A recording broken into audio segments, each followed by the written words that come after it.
don't want to see the next person do better than us, or maybe, for some reason, we judge based on what others' opportunities are, and we talk about, like, maybe why not us? Why aren't we, given that opportunity? And I think just how I've come into this space, I've been extremely selfless. I want that to be shown, and I want that to continue to live on even when I'm not here. I want people to show up as their most authentic selves, but understand that, like, you never know who you're going to be impacting by the space that you're creating for them. So yeah.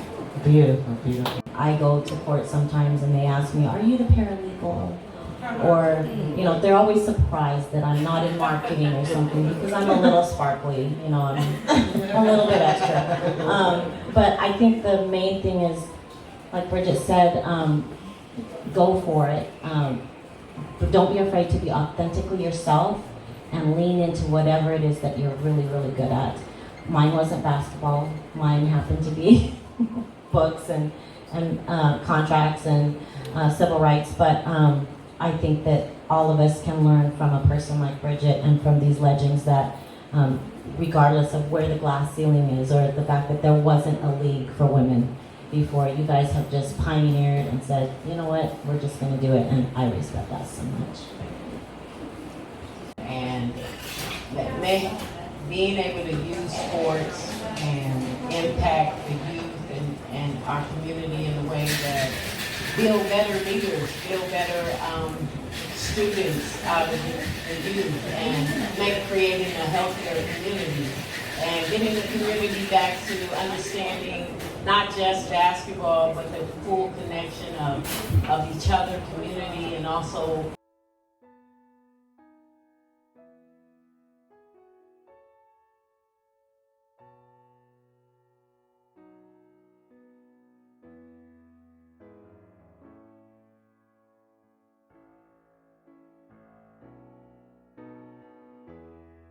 Welcome to the Real Talk with Amethyst. I'm live at Bridget Pettis' second annual WNBA charity mixer.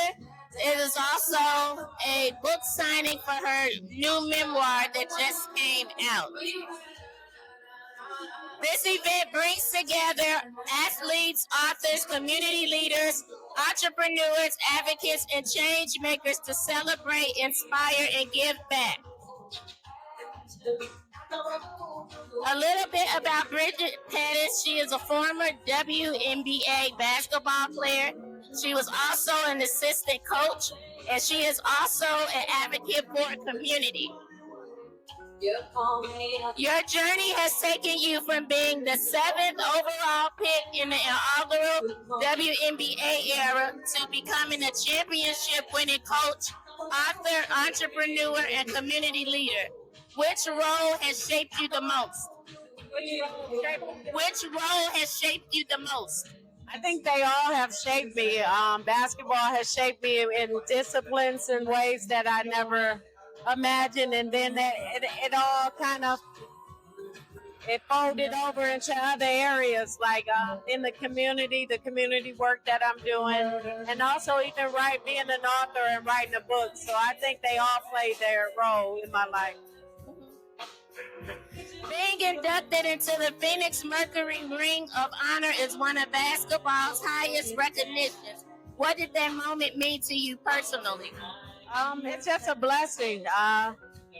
More opportunity to be an advocate for those that need it, to put the spotlight and to focus in areas that need to make impact in, especially in food insecurities.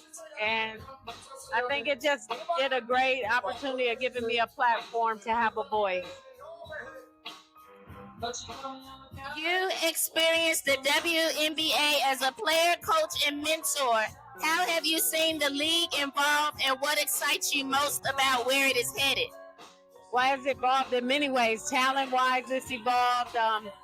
Just the status of women's basketball has excelled to another level, and it just gets me excited because I know it's only going to keep getting better. Your work extends far beyond basketball through Bridget Pettis Foundation, Project Roots AC, and Miss B's Garden Market. What led you to expand your mission into food security, wellness, and community development? Well, the importance of our health in our community, the youth, and just making sure we develop a healthy community for ourselves, and just being more mindful about our health and what we're putting into our bodies. Your memoir is titled Journey to Freedom. Looking back, what did freedom mean when your journey began, and what does it mean for you today? When it began, I thought it was, through basketball, but I know it's beyond basketball with the gifts that God gave me spiritually to make impact in the community and to give Him glory in the work that we do with our hands and our feet. As a fellow author, I know that writing a book or sharing your story often requires a great deal of vulnerability. What inspired you to write Journey to Freedom? Exactly that, to be vulnerable, to share the parts of me that needed to open up, and to help somebody else in knowing themselves. That was one of the main reasons I wrote my book. At the Real Talk with Amethyst, we believe every story has a lesson. What life lesson are you still learning? Life lesson I'm learning is to be myself, continue to be authentic, continue to grow, and every day is a blessing. When you are building something from the ground up, it can feel discouraging because people often only notice success, not the beginning. What advice would you give someone who's putting themselves out there? Well, building from the ground up is the foundation, and if you're growing from the foundation, you're going to have something very well and established. So I think that there's nothing wrong with starting from the ground up, just to continue to build. So before we wrap up the interview, I have a segment called Flip the Script, where you can ask me a question. What made you start doing a podcast? Well, I started doing journalism actually in high school.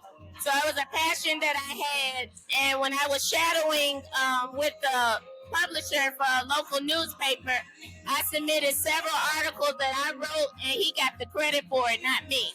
Wow. So after that experience, I kind of wanted to branch out. And I've always had a passion for writing. Yeah. So to me, it's still a form of writing, and it's something that I wanted to do since I was young.